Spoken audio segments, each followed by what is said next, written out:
in the auditorium. 315 and 314, there is at least one person that's been shot, but they're saying there's hundreds of people just running around.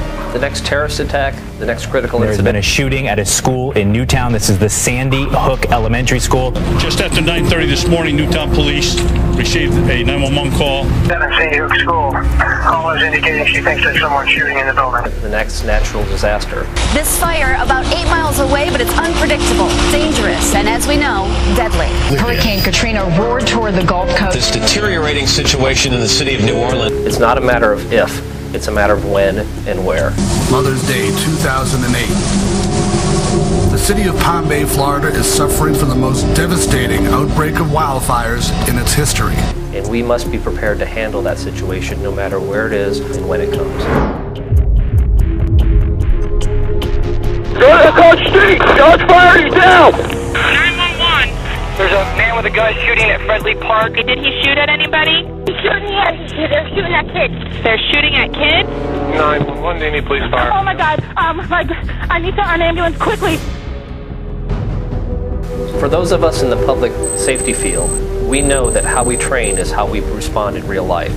So we want to make our training as realistic as we can so our men and women are better prepared when that time and place does come, that they will handle that situation. I also got information that one of them had been shot and is laying somewhere outside. The caller has to keep the cell phone on and off depending on where the shooter may be. Hey, let me know about that hostage.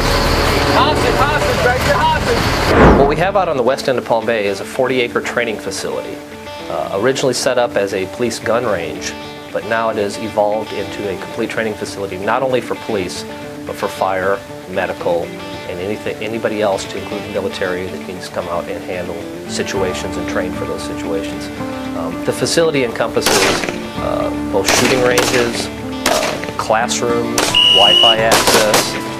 We have places to land helicopters, places for fire engines to deploy. So it's not just one aspect of public safety, it encompasses all aspects. This area that we have on the west end of Palm Bay is ideally situated for those thousands of people in Central Florida that are in the public safety field to come train together, learn together, and have a place that they can call their own training facility in order to be better prepared for the millions of people that we have a duty to serve and protect in Central Florida. The investment that we're asking of our lawmakers will fund several key equipment purchases for this training facility. One of them is a 300-degree simulator.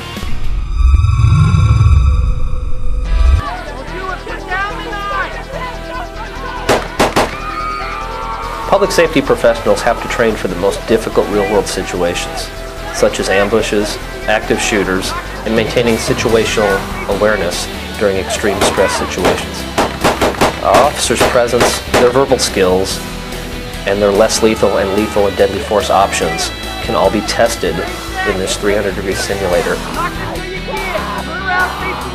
One of the other investments we'd like to make is in a turning target system. That turning target system tests an officer's split-second decision-making ability and his or her ability to distinguish between a real threat and an innocent person or victim.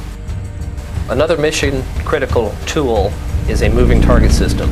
We all know in real life when bullets fly, bad guys don't stand still.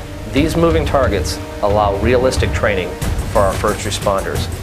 In this shoot house, we can create any kind of worst-case scenario that we may be involved in, whether that would be an active shooter in a school, a gunman in a hospital, a domestic violence barricaded person in a home with hostages, or a number of other incidents that we could run into.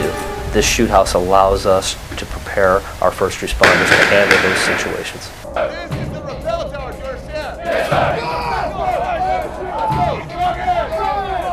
The tactical tower will allow our first responders to train in a multitude of aspects, from multi-story structures, ingress and egress.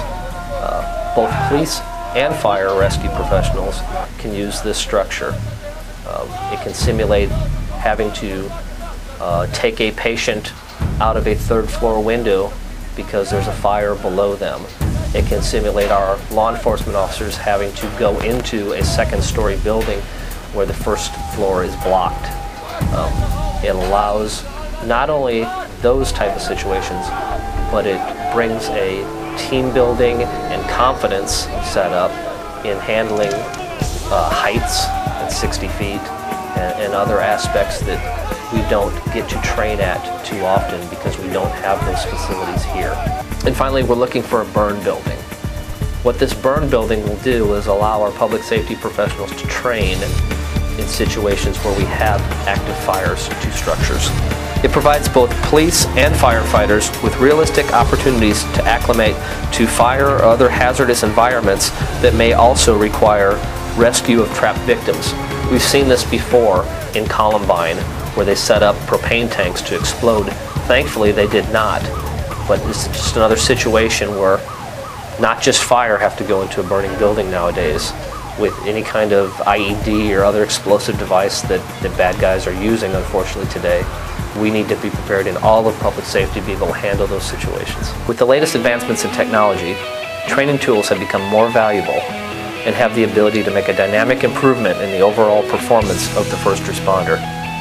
When added to the current inventory of available resources, these components collectively can work together to create a regional training complex that will reach thousands of public safety professionals.